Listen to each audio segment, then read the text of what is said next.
Hello everyone, where you are. Welcome to this webinar that we have specially reserved for a topical day. This is the ranking of universities and more specifically the Times Higher Education ranking. To tell us about this topic, I have the pleasure of welcoming Phil Batty, the Chief Knowledge Officer at Times Higher Education. Phil has 20 years of experience working in the global higher education sector, including more than 7 years as editor of the World University Rankings. Phil was listed as one of the top 15 most influential in education by the Australian newspaper Global University Rankings and the Mediatization of Higher Education.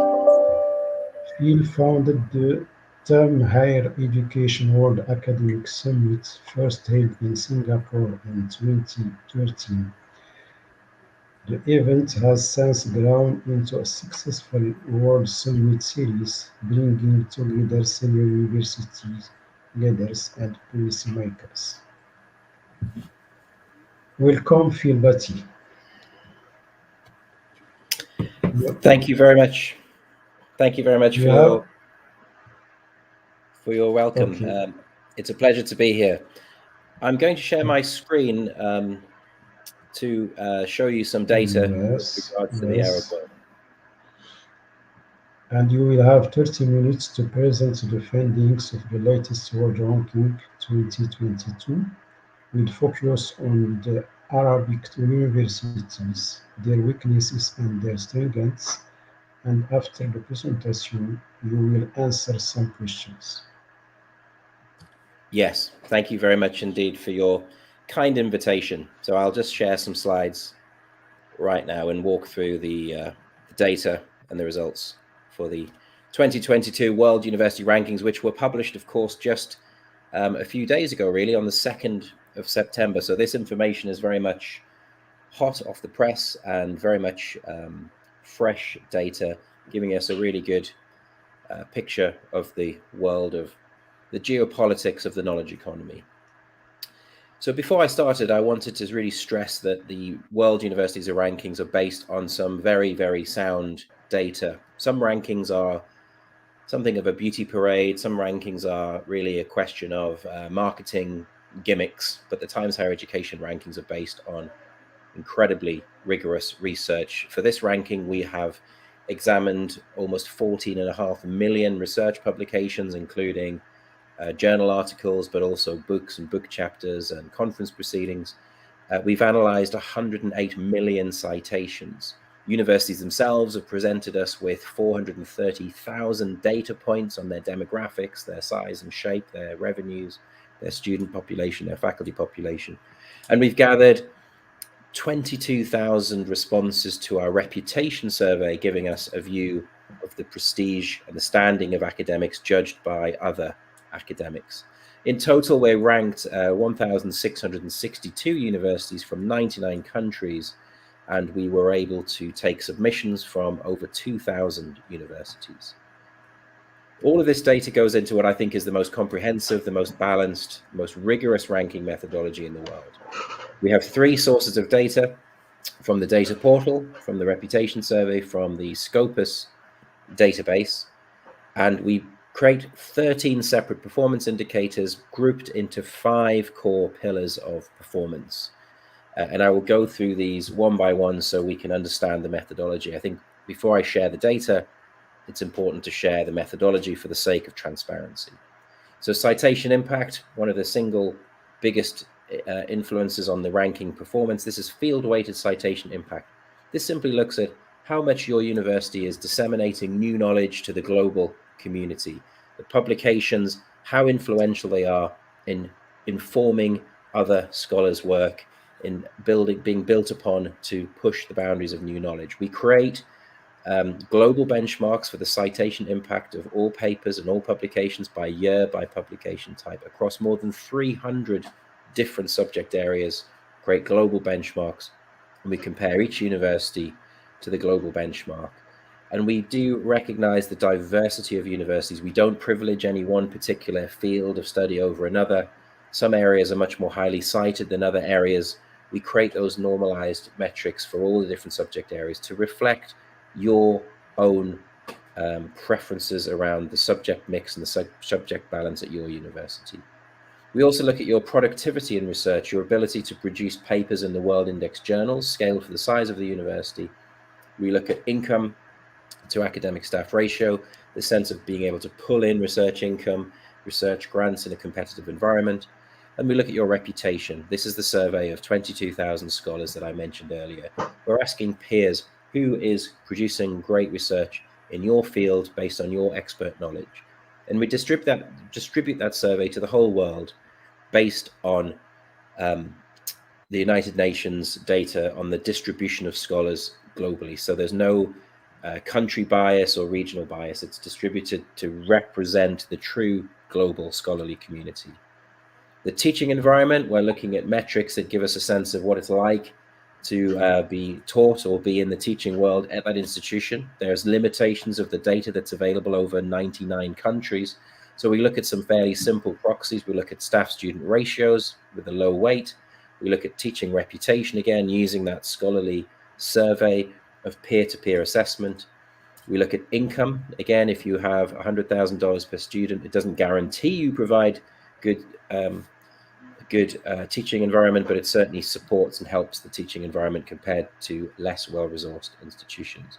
And then we look at this Humboldtian ideal that research-led universities, the teaching should be done in a research-intensive environment. So we look at doctorates to academic staff ratios, doctorates to bachelor ratios. That also gives a sense of the underpinning of the research base. The reason we look at those doctorate completions, doctorate awards, is really epitomized by Carl Jaspers in 1923. It's this idealized Humboldtian model of a university. That a university is not simply a place of instruction. It is a place of a community of scholars who are together seeking truth. The student should participate actively in research and acquire intellectual discipline. That's what we're trying to achieve with those metrics. We look at knowledge transfer. That's your ability to draw funding from industry, from the private sector. Again, a symbol of your market strength, but also a symbol of your commitment to work outside the so-called ivory towers, work in the world of business and the world of industry. Finally, we look at international outlook. This is a case of celebrating the diversity of global higher education, celebrating the flow of talent internationally across borders. So we look at your ability to attract international talent amongst your faculty and to attract international talent amongst your student body. And then we reward your collaboration with partners outside of your home country. So publications with at least one international author as a proportion of your total publication output. There is a lot of signs that that is more highly cited research if it's published with an international co-author. And of course, we're looking at universities that are solving global challenges. These are global research universities tackling the world's grand challenges, including, of course, our shared concerns for climate change, for food security, for things like the global pandemic, of course. And this is why we celebrate international outlook. This is the concept hybrid vigor mentioned by Alice Gass, the president of Imperial College London. She talked about the power of bringing together diverse groups of people to provide more effective views. Individuals brought up in different educational systems with exposure to different societies and markets. They approach problems differently. So she says that international teams broaden and augment individual thinking. That's something we recognize and capture in the rankings. So that's the methodology, 13 separate indicators covering a full range of a university's activity. That's teaching and research, of course, but also knowledge transfer and international outlook. What I want to do now is go into the headline results of the rankings, and then we'll dig deeper for the Arab region. In terms of the headlines, I think we should be quite honest and say that the top 10 is rather dull. It is the same top 10 as the previous year. It is a very familiar group of global elite research universities. They tend to be very wealthy. They are all concentrated in the United States, with the exception of the two ancient universities of Great Britain's Golden Triangle, Oxford, of course, and Cambridge, with 900 years of history and lots of wealth between them. If we continue with the top 200, I look at the top 200 as a sort of proxy for the super elite within an elite. I believe that all universities ranked in this ranking, all 1,600 universities, are part of a global research elite, universities that have met research thresholds, universities that are global in their outlook and in their approach. They're all excellent, but the top 200 is the original benchmark for the elite within the elite. So looking at that, you can see the dominance of the United States, the UK being very well represented with 28, Germany with 22.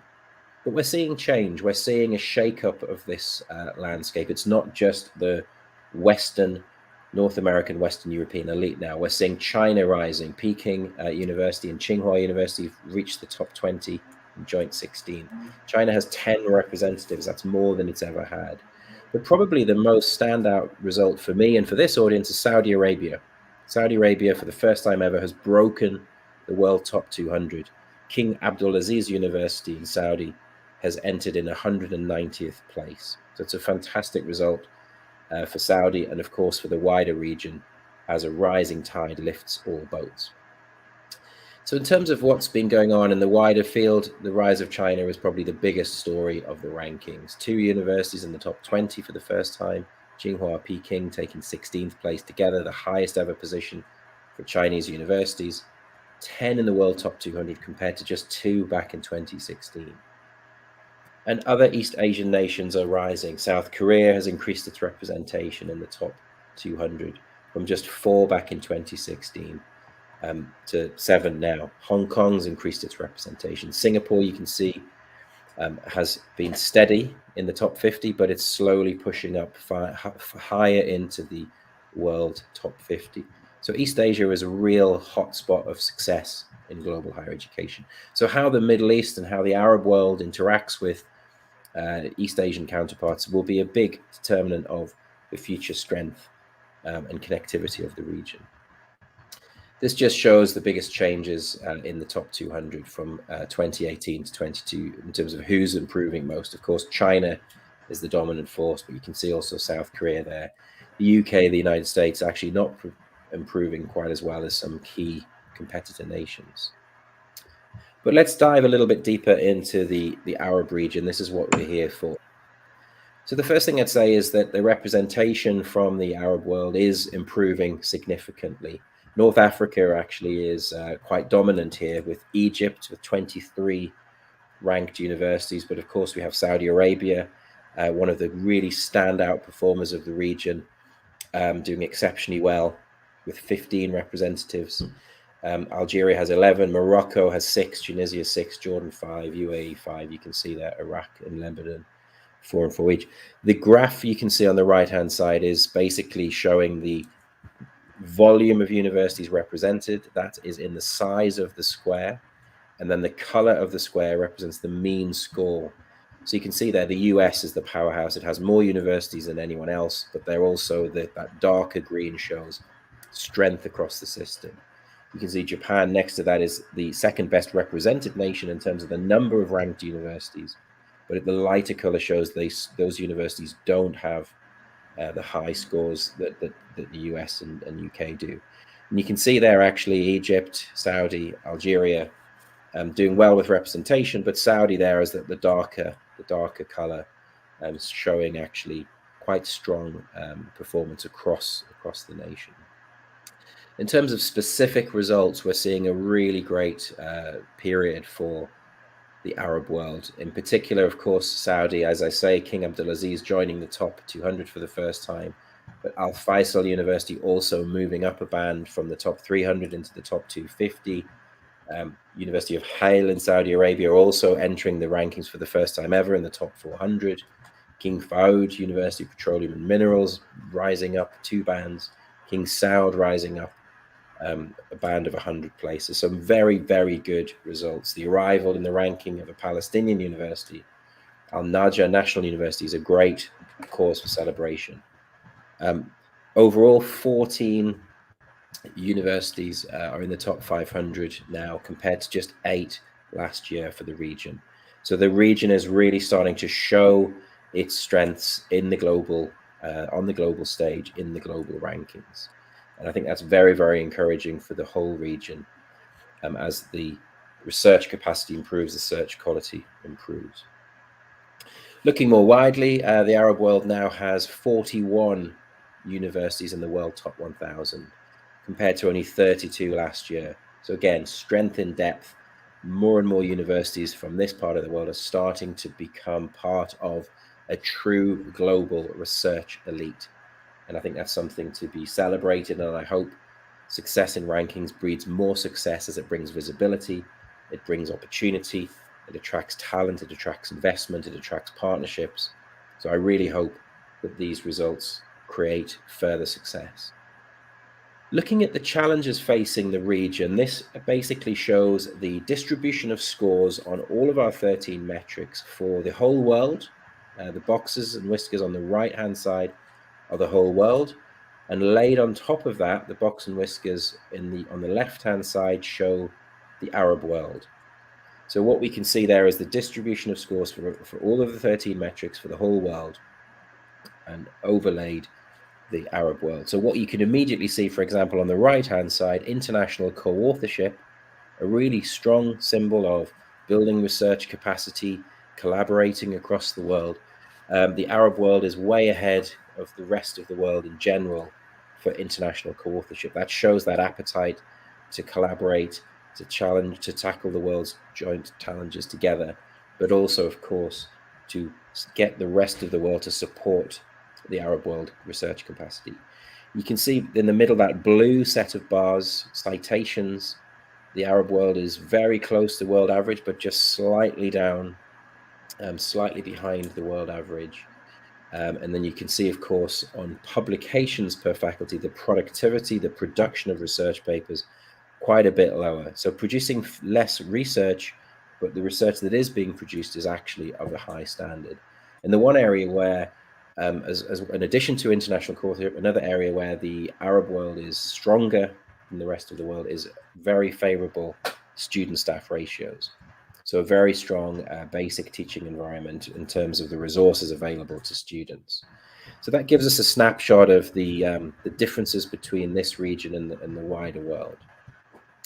In terms of specifics, let's look at the average changing scores from last year to this year. You can see there the darker colors are the countries that are improving most significantly. And what's interesting, I think, is that the Middle East region, and of course into Central Asia there, you can see the darker colors. So China's been a great star of rankings, but Pakistan next door has been improving more rapidly this year. Saudi and Egypt possibly standing out there as the two countries with the most significant improvement of all countries in the world. Just closing in there, honing in there, you can see it's Egypt, Saudi, Pakistan, three of the most improved nations in the world, something to be really proud of, particularly, of course, for the MENA region. Looking at what's changed, you can see also that there are significant Arab world countries, MENA region countries, that are actually among the most improved in the world by different metrics. So in terms of our teaching pillar, you can see there the most improved nation is Hungary, followed by Romania, but Saudi Arabia is the third most improved nation in the world for the teaching environment. Saudi Arabia is the second most improved nation in the world for research, which is obviously about productivity, about funding, and about reputation. For citations, Egypt is the most improved nation in the world for improving the influence, the power, the reach, the dissemination of its research. Pakistan is second, Saudi Arabia is third. So it's a really, really exciting time for the region in terms of improving performance in the rankings. Of course, against a lower base compared to the likes of America or Britain, but wonderful to see that improvement. Over a longer period, 2018 to 2022, you can see Saudi is the single most improved nation in the world. Over that longer period of time, slow, steady progress. Egypt, one of the best improvers in the world for industry collaboration and industry income. Looking at some individual countries, this shows on the top is the median score. The bottom graph is the median rank. The rankings, of course, are expanding every year. So the red line is the median rank for the world. That's going down and down and down as the rankings get bigger and bigger and bigger. So the median rank of institutions is pushed down, but you can see there Saudi dramatically defying the global trend. Its rankings are rising very significantly, and its ranking scores are outstripping score improvement in the world. So that as the world university systems strengthen, Saudi is outpacing it. You can see there the areas where Saudi has improved most significantly and the areas it hasn't. So the bottom negative change, of course, is where it's losing ground. We can start examining the challenge and issues it faces, but you can see there reputation's growing, citation impact's growing. That's field-weighted citation impact. Productivity's growing. So it's a great story for Saudi. The story for Egypt is also very positive. You can see there that although there's not such dramatic change, this mean score for Egyptian universities is improving much more dramatically than for the whole world. And that means as the whole world's average rank is starting to drop, Egypt is managing to hold on to ranking positions against this mounting competition. And again, you can see where Egypt's making its biggest improvements over that longer period, 16 to 22. Very, very strong for Egypt. But the most important thing, research influence is the biggest positive change, which is very, very exciting, despite, as you can see at the bottom, reduced income. So defying the relative lack of funding to produce outstanding research that's highly cited, and also to improve research reputation to bring in more faculty internationally. Looking at Morocco, I think you can see a much more patchy picture. I know this is there's a focus here on Morocco. So Morocco, it's a much more challenging picture. You can see actually some solid rises between 2016 and 2019 on scores, but a more of a stagnation, a bit of a stabilization of the score since 2020, 21, 22. So actually just at the risk of possibly losing ground against the rest of the world. And you can see that translates very negatively to ranking position because, as I say, as competition grows, ranking positions, the rankings expand. It has unfortunately meant Morocco's been pushed down a bit in the actual ranking positions.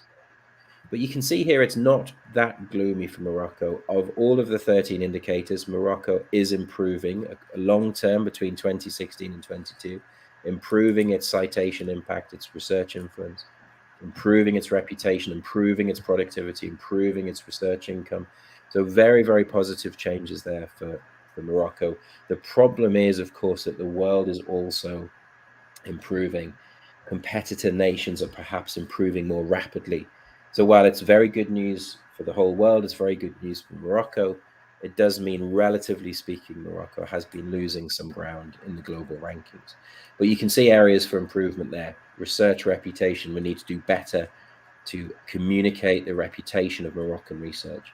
International co-authorship, more collaboration, more sharing, more research partnerships with other parts of the world will improve the citation impact of that research, but it will also improve, I think, the reputation of Moroccan scholars because more people are exposed to the strengths and the talents of Moroccan academics.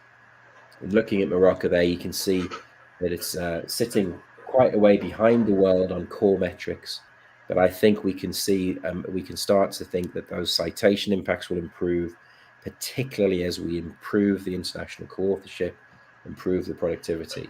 So I think a lot to build on and some positives and some clear areas for development for Morocco. I'm just going to conclude in the last few minutes by mentioning another ranking. We have the World University Rankings, which is a ranking of research-intensive universities, globally focused research-led universities. But the impact rankings are designed to look at different missions, different metrics. We're looking to redefine excellence based on the delivery of local economic impact and the sustainable development goals. So this is the methodology for the world ranking, 13 metrics focused on teaching, research, citations, but you can see they're heavily biased towards research, lots of weight given to research activity and lots of weight given to reputation and prestige. And I think we understand that actually we need to apply different metrics for different types of excellence. Different universities have different missions. They have different focuses, different policy imperatives from their governments, different foundations. And this is a joke cartoon I used to say, for a fair selection, everybody has to take the same exam. Please climb that tree. Of course, the monkey will climb it a lot more readily than the elephant or the fish. And this is to say that we don't want to impose one set of metrics on all universities. Universities should be diverse, should be different. And we shouldn't judge all universities against the same set of criteria. If your mission is not research, if your mission is local impact or societal or economic impact or the sustainable development goals, we should recognize that. So we do reflect the different missions of universities. And of course, there is a renewed focus in the world now on impact, universities making a positive change to society, whether that's tackling climate change, whether that's tackling the pandemic, or whether that's instilling economic growth in a local community by upskilling the workforce, by providing economic benefits, or whether that's challenging inequalities or improving sanitation. So we developed the impact rankings based on the Sustainable Development Goals. We judge universities' performance against all 17 of the goals separately. There are 17 rankings for the 17 goals and an overall ranking based on the performance in the best of the SDGs. The World Economic Forum said that this was the world's first global attempt to document evidence of universities' impact on society, not just research and teaching. And let's face it, metrics that tend to be favored by more wealthy institutions or more prestigious institutions. So we judge universities' delivery of the SDG based on 4 core aspects of a theory of change. We do look at research. We look at your ability to produce new knowledge in fields very specifically related to each SDG. We look at your stewardship of your own affairs. So that's the management of your campus, for example. That is the treatment of your faculty and your staff, your workforce and your students. That's your outreach to the community, working with governments, working with industry, working with charities, and of course, teaching, what you're doing in the teaching space to deliver the SDGs. So, for example, when we look at SDG 2, Zero Hunger, your research, of course, is research related directly to tackling hunger. Your stewardship will affect literally how you treat your students in terms of managing their well-being, in terms of their hunger, providing them with sufficient nourishment. Outreach could include, obviously, programs and projects you do to support charitable work in terms of tackling hunger, and teaching, the proportion of graduates you produce in the field of agriculture. So in 2022, we actually had 1,240 universities participate from 98 countries across 6 continents, judged in 17 individual SDGs and overall. The submission rates have been increasing dramatically, but you can see here the most popular SDGs to submit to.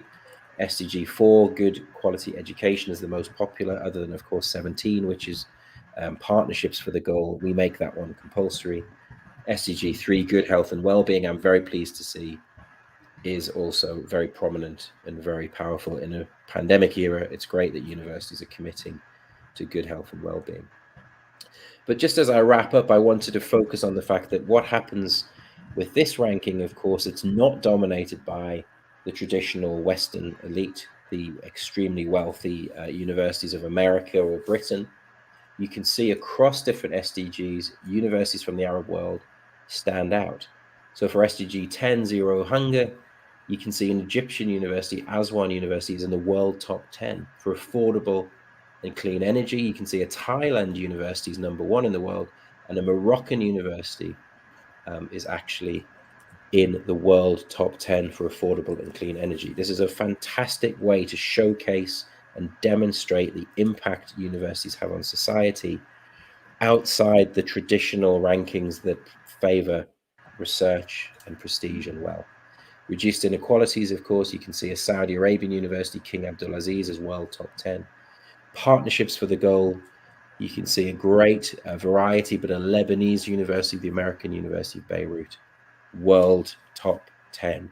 So for me, this is a very exciting new way of showing excellence, a new way of engaging with policymakers, with the public, to show the impact universities are making, the contributions they're making to make the world a better place and to tackle the Sustainable Development Goals. I mention this because actually we are collecting data right now, or actually from the 20th of September, we are opening our portal. So all universities can participate. It's entirely free to participate. We've published the methodology. We'll open our data portal on the 20th of September. Contact impact@times-higher-education.com and you can join. You can get a password protected sign up to our data portal. You can share data. You can join this new movement to understand excellence in a different way. Final point I'd like to make, I would love to welcome you all to our Emerging Economies Summit in October in Dubai. We've actually relocated the event to Dubai specifically to ensure we can meet people face to face. It's co-hosted with the United Arab Emirates University from the 18th to 20th of October. You can access the event using that short URL, bit.ly/emergingeconomies21. And if you contact me directly, I'm sure I'll be able to organize a free ticket because we want to share intelligence, share inspiration, and share best practices for how universities in the Arab world and the wider emerging economies can thrive and compete more in the future. So thank you very much indeed for your time and engagement. I have stopped sharing. I've hit half an hour, so I'm delighted to take any questions, but I'd wrap up by saying a huge congratulations to Saudi, to Egypt, to the wider region for a really strong, really positive set of results for the world rankings, which I think will build to create further success in the future. Thank you very much indeed. Thank you very much, Phil, for this excellent presentation that allowed us to see in detail the results of the last time's higher education ranking with an in-depth analysis of the participation of Arab countries. And now place two questions. The first one is, what is the influence of the size of the university on the ranking, especially that we can notice that none of the universities with more than 100,000 students are in the top 500. So size, we've worked quite hard actually to try and make as much as possible that the ranking is size independent. You can see, for example, in the top 10 there you have Caltech in America, which of course is a very small university, and it nestles alongside Harvard, which is a much bigger university. Harvard produces, of course, many tens of thousands of research papers every year, and Caltech produces far fewer. But we thought it was important not to say that big is better, or not to say that small is better. So we do a lot of normalization to say it's about judging a university against its own mission and own criteria. So Caltech is small and super focused, and it produces absolutely outstanding work in a narrow range of fields. Harvard, of course, is much bigger, more comprehensive, but also is able to produce outstanding work across fields. We think that some of the East Asian universities that are younger and smaller have benefited from this approach. You know, people like Nanyang Technological University that have grown quite rapidly, Hong Kong UST, institutions that are maybe 30, 35 years old, still growing. So we don't want to privilege size. The flip side of that, of course, I think is a negative, that if you are extremely large, there perhaps are risks around your metrics. That are your resources very stretched?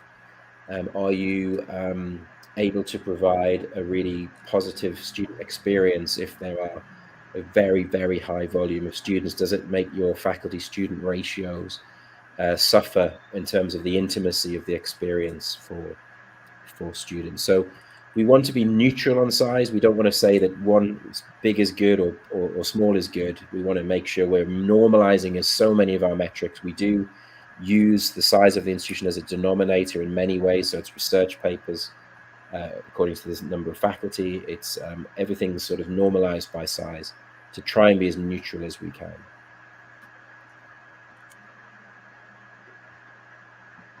Thank you. Another question. Universities found in very poor countries are well ranked, for example, Ethiopia, Nigeria, Kenya.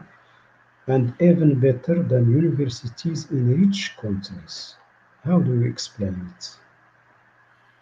Well, one of the things we try and do in the methodology is not to put too much. I mean, obviously, we recognize that it's a very unequal world. So we do apply, when we look at money, for example, we look at resources and grants and income, we do apply purchasing power parity. We don't want the relative strength of the economy of a nation to skew the results or unfairly harm institutions. So that's a way of having a level playing field. And of course, whilst money does make a large difference, how resources are used is also super important. And we sometimes find that national flagship universities in countries that perhaps do have some major uh, problems, major economic problems, they can still actually be flagships or powerhouses. They still are able to attract talent through their status as a flagship. So a lot of it is to do with um, the way resources are used. And actually, one of the pieces of research that I think Times Higher should do next is, and we keep getting asked about this, so we should go ahead, is try and look at the inputs versus the outputs. Look at what you might call value for money, in the sense of saying, are there universities that really stand out, that do exceptionally well with relatively very limited funding? And how would the very well-funded universities of the world compete? Would we see a very different picture if we were seeing how efficiently resources perhaps are being used by certain institutions? So maybe that's something we can do as a separate analysis, look at the inputs and the outputs and try and get an understanding of which universities are most effective in using and deploying their resources for really powerful outcomes. Okay, another question. The ranking focuses mainly on research as a reference criterion and leaves aside other dimensions such as student success or access to professional life graduates. Why this choice? So I think if we go back to the basic principles of this ranking, when it was created in 2004, 2004, one of the main reasons it was actually created was as a tool for governments and a tool for university leadership to evaluate the success of research policies and research funding. And when we look at universities that are absolutely on a global stage, if you think about their role in the knowledge economy, their role in attracting talent, their role in producing new knowledge and new technologies that may be exploited for economic growth, when you look at universities that genuinely want to be compared and to compete on a world stage, tends to be about research excellence. They're hiring each other's scholars, they're publishing in the same global journals, they're collaborating on projects that will potentially change the world. So the original concept was that this is a ranking for research-intensive universities to support government policy making and research on research funding. It was actually a UK government report in 2003, the Lambert Review, that said all these governments are funding university systems and they don't really understand how they stand globally. And of course, we're in a very rapidly globalizing world. And of course, the rankings came about as the world became much more interconnected and scholarship became more global, faculty mobility increased. But of course, the rankings are a major tool for students. The rankings are used by many, many millions of students to make decisions. So of course, we want to be able to offer students more information. The problem we have is when you're looking at 2,000 universities from, there was 2,000 universities from 111 countries submitted to the ranking. So the data on the student experience, the data on student graduate success, the data on student satisfaction or student completion, it doesn't exist in the same way, in the same form across 99 or 100 countries. It's very, very variable between nations. So it's very difficult to make global comparisons. What Times Higher Education has done is, when it comes to teaching excellence, we've taken an approach to look country by country.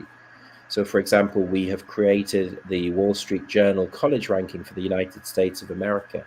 That is our data. We do a survey of 100,000 US students about their experience. We've done something similarly in Japan, and we do things in other markets. So when we have data, we will do it. But when you're comparing 99 countries, the data doesn't exist. What we are able to do, I think, is move more towards profiling, more towards building up a data profile of a university to allow it to celebrate and showcase where it has great strengths outside of the core ranking lists. And of course, the impact rankings do look at some core issues around the teaching environment, for example. So we need to understand different metrics, different rankings will tackle different issues and missions. Tanan Omar is asking you many questions, but you can choose the ones who can answer. Do you want to elevate these winners and downgrade these losers? So winners and losers, I mean, one of the challenges we do face as a ranking organization is that rankings are a zero-sum game. It is really challenging to say, as we've seen with some of the data I shared today, that as more universities join the ranking, the average ranking for each university, of course, drops down. If a university is improving, but another university is improving more rapidly, that university that's improving will still be pushed down. So it is quite a brutal world, but I think from our perspective, it's a very important sort of barometer of the global knowledge economy. We do think it's extremely important that we're able to get a vision of the world in terms of new knowledge creation, in terms of research, that does show rising stars. It does show that China, for example, is becoming a much more significant power in the knowledge economy.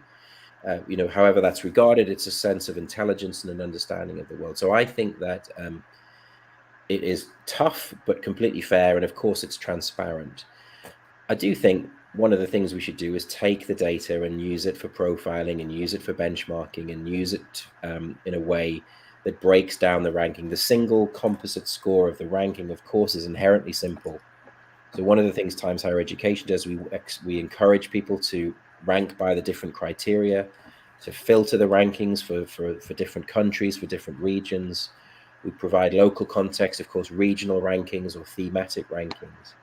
So I think these are our ways of addressing the challenges and fairnesses of the inequalities of the world and the sort of brutal zero-sum aspect of rankings. But I think the ranking is an important starting point, a global barometer, and then we work down to break down that data and provide more context, to provide more nuance, and to provide more help. But certainly on the point of, do they help knowledge economies develop faster or better? I think 100% yes. We are increasingly working with national governments to say, these are the strengths and the weaknesses of your system. These are your challenges. These are your opportunities. Here are data dashboards to help you understand the challenges, the opportunities. Here is a SWOT analysis, strengths, weaknesses, opportunities, threats.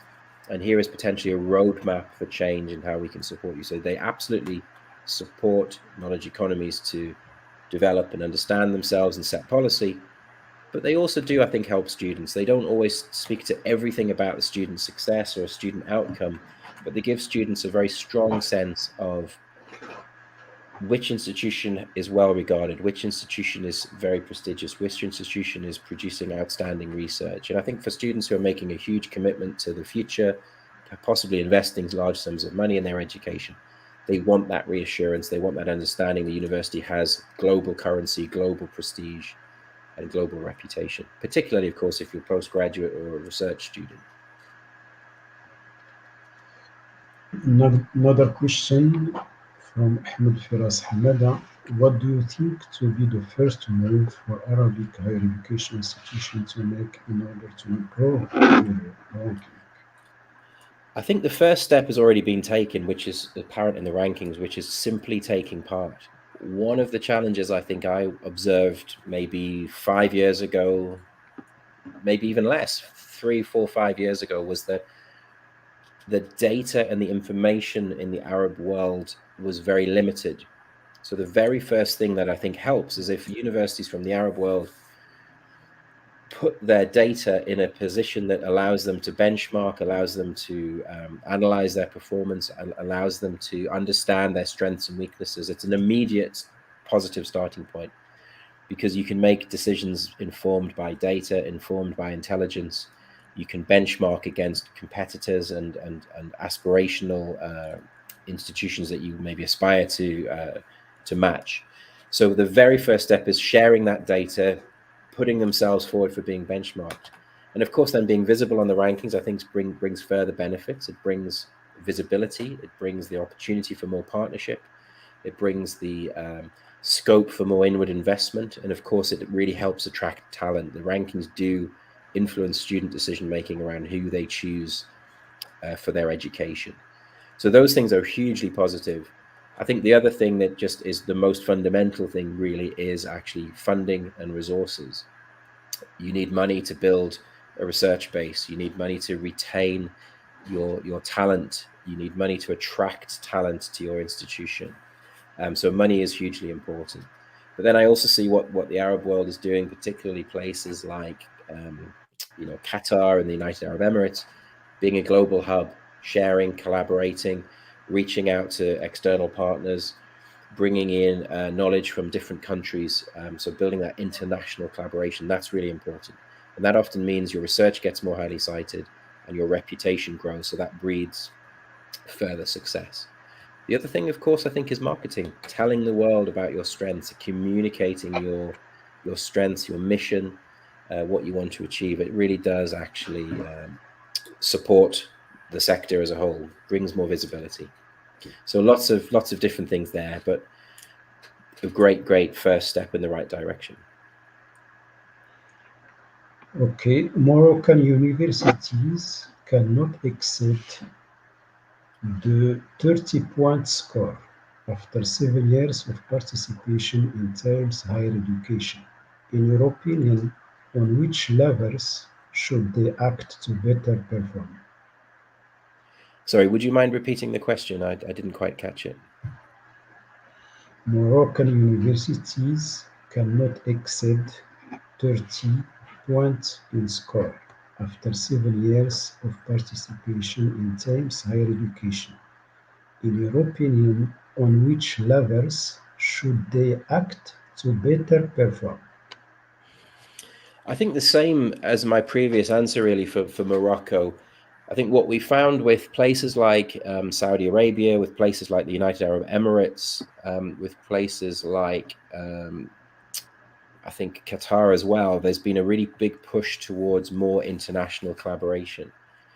So again, the most important thing, I think, is funding and resource. We need to work and persuade the Moroccan government that they need to invest in their universities. Universities are the key to economic growth. They're the key to diversifying the economy. They are key to ensuring a talented workforce, developing future leadership. They're so important. Their investment pays back to the economy so wonderfully. But beyond money, I think international partnerships and collaboration is so important. You can see from my data that Moroccan universities are much less connected internationally than some of the other institutions. And maybe Egypt is a good example in North Africa as a place that is building out collaborations. And those collaborations, they bring immediate benefits to the research base. They expose your researchers to new ideas and new talent. They produce publications that maybe increase the visibility and influence of Moroccan scholars. And then they, in turn, hopefully over time, drive up reputation. So I think international collaboration is actually probably a straightforward metric. It doesn't require huge changes in funding or huge changes of strategy, but it's something that would make a difference. Thank you. Another question. Does the language of education in universities have an impact on their ranking, in particular the use of English? I think there is a real challenge with the dominance of English in higher education. I think in terms of research, of course, we do have a situation where we are judging universities on their research into global research publications, global journals. And although the database we use, which is the Scopus database with Elsevier, although that is large, 23,000 journals in there, and plenty of non-English journals, it is clear that the global publishing networks of scholarship do tend to be focused on the English language, particularly North American publications and English publications. So I think publishing research in English can be beneficial because it's more widely understood, more widely disseminated. It's more likely to be read. So there is an element there that it's slightly disadvantages non-English speaking universities. But then you have to also accept the reality that we want to share our scholarship, we want to share our new knowledge to the whole world, and the medium of sharing that does tend to be the English language at this point. So it's a double-edged sword. I think publishing more in English is beneficial to the dissemination of new knowledge and the reputational gains for your institution. Sometimes you do find certain languages that are less well spoken can disadvantage institutions. The other point on teaching, of course, is that a lot of international students, there's huge amounts of student mobility. A lot of the students require or seek an education in English. So, of course, all the students in East Asia who traditionally leave East Asia and they come to the West, they tend to want to learn in English. Certainly parts of Europe, I know France, I know Germany, I know the Netherlands, they're starting to put English teaching in their programs to attract international students who want English. So it does also offer a benefit to drawing in talent as well. It's not very fair, and we do a lot of work to ensure that we remove an English bias in the rankings. So we use a reputation survey in 15 languages, including in Arabic, including in French. So we remove as much as we can in terms of bias, but there are structural issues in the sector, I think, that do favor the English-speaking institutions. Another question about sustainable development goals from Scott Blair. So I can see the question from Scott about speculation. I think the interesting thing, Scott, is that we are possibly considering integrating some of these elements into the world rankings. So the world rankings have the 13 metrics, as you know. The system we're using has been in place now for more than a decade. I created the methodology that's in use now back in 2009-10. So we've now got 10 years of that methodology. And our metrics that we call knowledge transfer is very simplistic. It's just really your ability to pull in industry funding. So we're considering this idea, say, should we expand that metric knowledge transfer to include, economic impact, social impact, and the work we've done on the SDGs. The problem is, I think, is that we can't quite integrate them because actually the population, the 1,600 ranked universities in the world rankings, is very easy to identify them based on research output and reputation. The institutions in the SDGs, theoretically, 20,000 universities, all higher education institutions in the world are eligible to take part. So we still have a mismatch of data. Not all the universities in the world rankings take part in the SDG ranking and vice versa, because they're we'd like to see people participating in both, but some institutions are choosing a different path and mission.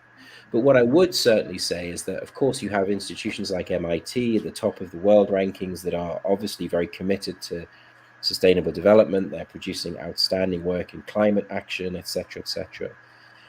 So I think it would necessarily be a massive change, but I would very much hope that including SDGs into the rankings, you may see universities from emerging economies or outside of the traditional Western Northern Hemisphere elite would start to be able to improve and do better. We've seen some outstanding examples of SDG work from universities way outside the top 200, top 300, even the top 1,000 of the world ranking. So hopefully we'd see a rise of diversity at least. But I doubt it would unseat the likes of Harvard or MIT anytime soon.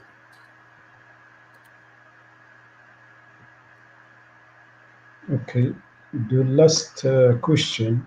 Why a ranking for 2022 while 2021 is not finished yet? That's a very good question, and my data team keep asking me why I did that. I think what we're really trying to say, of course, is that This is really a ranking that, of course, takes all the data that we've collected in recent years, and the reputation survey was conducted in the earlier part of 2021. The citation analysis runs through till June 2021. But what we're saying is, because we publish in September, this is a resource to understand the year that's coming ahead. So it's a resource for students to make decisions about their study options into 22. And actually, we tend to follow the academic year. Certainly the academic year in England, in the US, where of course we go from September October to September October. So we don't follow a calendar year. So theoretically, this would be the 21/22 academic year ranking that fits that period. But for simplicity and for neatness, we call it 22 because it's forward-looking from this September through into the majority of 22, and then we'll publish the new one in the autumn of 2022. Back in, I think we won't publish the next one till October. We have the World Academic Summit in New York, and we'll publish the next one October 22, and that will be called the 23 ranking. So it's slightly confusing, but I think it's all about how we're looking forward. We're trying to inform the matter of record for this coming academic year. Thank you very much, Phil, for your participation in this webinar, and I hope to welcome you soon. Can be in face-to-face after COVID-19 will have left us. Absolutely. I'd love to visit Morocco. I've been once before, not for a while. I'd love to return, and of course we'll be in Dubai in November. Do join us in Dubai, and of course I'd be delighted to visit Morocco in due course. So thank you very much for inviting me to talk. Thank you very much, and goodbye. Thank you.